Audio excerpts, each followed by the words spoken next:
গণহারে রিপোর্ট দিয়ে পেজ নষ্ট করে, পেজ হ্যাক করে, পেজ বন্ধ করে দিয়ে কি বাংলাদেশের পক্ষে কথা বলা বন্ধ করা যাবে?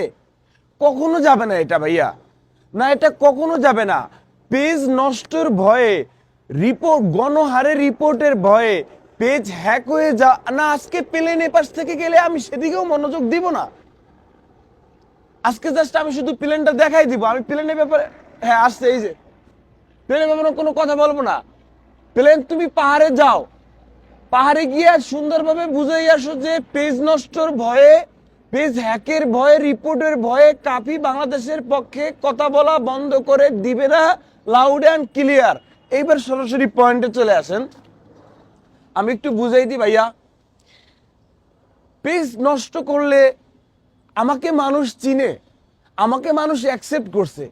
আমাকে মানুষ অ্যাকসেপ্ট না করলে আমার কণ্ঠ থেকে যে একটা সাদাকে সাদা কালোকে কালো পাঁচাটার সুযোগ নাই, বাঁচলে গাজী মল্লে শহীদ, বাংলাদেশের ফেভারে কথা বলা, বাংলাদেশের জনগণের ফেভারে কথা বলা, যেটা রাইট সেইটা কথা বলাটা, এই এখান থেকে যে কণ্ঠটা বের হয় এটা বাংলাদেশের মানুষ এটা অ্যাকসেপ্ট করছে।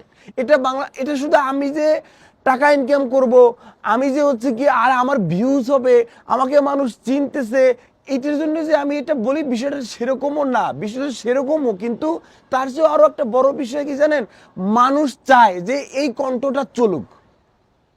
তো এখানে আমি মানুষ যদি চায় আমার পেজ যদি নষ্ট করে দেওয়া হয়, রিপোর্ট দিয়ে হ্যাক করে, মানে হেনস্থা করা হয়, তো সেটা করে তো আমার একটু কষ্ট হবে প্ল্যাটফর্ম তৈরি করা। বাট মানুষ তো আমাকে চাচ্ছে, আমি আজকে আমার পেজ চলে গেলে নতুন একটা পেজ দাঁড়া করালে মানুষ অ্যাকসেপ্ট করবে।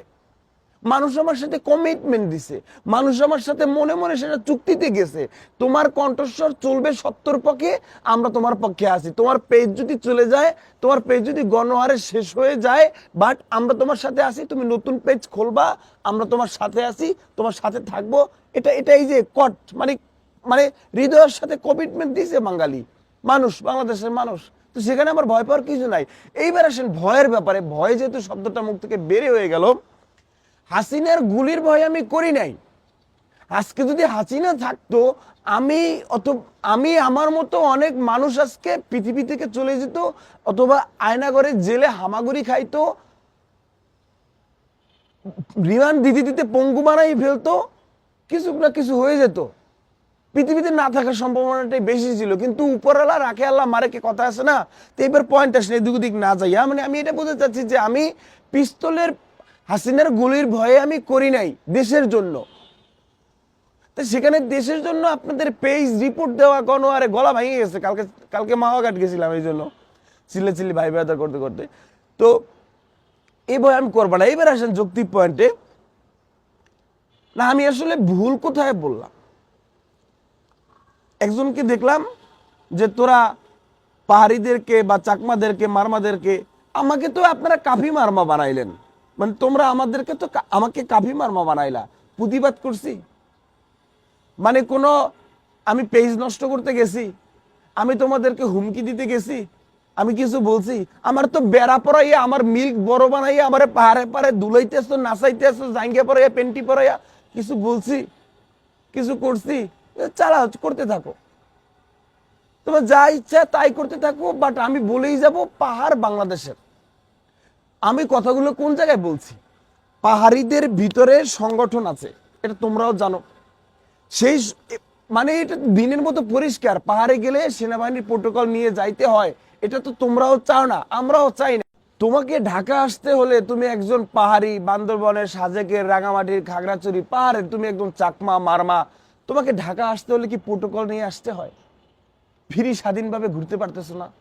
তো সেখানে একজন বাঙালি গেলে, অথবা নন বাঙালি মানে উপজাতি যেই হোক, যে ক্যাডার বাংলাদেশি একজন যদি পাহাড়ে যায়, তাহলে তাকে সেনাবাহিনী প্রোটোকলে কেন যাইতে হবে?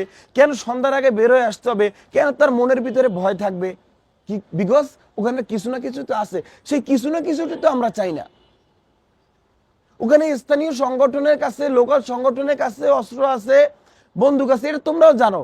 তো তোমরা বাংলাদেশি হয়ে পাহাড়ের নিজস্ব সংগঠনের হাতে যদি এরকম অস্ত্র শস্ত্র থাকে, সেটা কি তোমরা চাও? সে ব্যাপারে তো তোমরা কথা বলো না। আমার কথা কোন জায়গায়, আমাদের কথা কোন জায়গায়? যে অস্ত্র শস্ত্র যদি থাকে সেটা পাহাড় তো বাংলাদেশের এরিয়ার ভিতরে, সেখানে অস্ত্র থাকলে তো বাংলাদেশের কোনো বাহিনীর হাতে থাকবে। তো ওখানে নিজস্ব সংগঠনের হাতে যদি অস্ত্র থাকে এবং এখন একটু তেরামি মানে আউল ফল তাদের মতের অনুযায়ী যদি না হয়, গুলি করে দেয়, এটা তো দিনের মতো পরিষ্কার সন্ত্রাসী বাহিনী, ওটা দমনের জন্য তো আমরা কথা বলি। এটা যদি তোমাদের জ্বলে তাহলে তো তোমরা তো ওই পক্ষেরই লোক, তাহলে তো তোমরা পাহাড় পাহাড় নিজেদেরই মনে করতে চাও। পাহাড় কি তোমাদের নিজেদের তো না। তোমরা আদিবাসী দাবি করে যদি তোমরা বলো পাহাড় শুধু আমাদের, এখানে কেউ ঘরবাড়ি করতে পারবে না, এখানে আসলে আমাদের রুলসে চলতে হবে, তাহলে এটা তো তাহলে বাংলাদেশের অংশ না, এটা তো তাহলে বাংলাদেশ অন্য একটা জায়গা, মানে অন্য একটা জায়গা, অন্য একটা কান্ট্রি, বাংলাদেশের ভিতরে অন্য একটা কান্ট্রি হতে চলছে বা হয়ে গেছে। বাংলাদেশের 1 ইঞ্চি জায়গা যেখানে থাকবে সেটা বাংলাদেশের নিয়ম অনুযায়ী চলবে। এটা যদি তুমি বিশ্বাস না করো তাহলে তো তুমি বাংলাদেশ বিরোধী। আর যদি তুমি বাংলাদেশ বিরোধী হও, ভয়েস চলবে, কণ্ঠস্বর চলবে, পেজ থাকুক বা না থাকুক, সত্যের পক্ষে আছি, বাংলাদেশের পক্ষে আছি। বাংলাদেশের দালালি করেই যাবো ভাইয়া, তাতে যা হোক, তাতে যা হোক। কারণ আমি উঠেই আসছি এই জায়গা থেকে, পানা চাইটা। মানুষ আমাকে কখনো মনে করে আমি আওয়ামী লীগ করি, কখনো মনে করে আমি বিএনপি করি, কখনো মনে করে আমি জামাত করি, কখনো মনে করে আমি ইন্ডিয়া করি, কখনো মনে করে আমি আমেরিকা করি। কারণ আমি বাংলাদেশের পক্ষে কথা বলি। কারণ যে যার এগেইনস্টে যাবে সেই মনে করবে ও আওয়ামী লীগ করে, শিবির করে, ছাত্রদল করে, ছাত্রলীগ করে, ইন্ডিয়া করে, পাকিস্তান করে, ও আমেরিকা করে। আসলে আমি কোনোটা করি না, আমি আসলে একটা জিনিস করি, সেটা বাঙালি করি। এটা চলবে, বাঙালি করে যাবো ইনশাল্লাহ।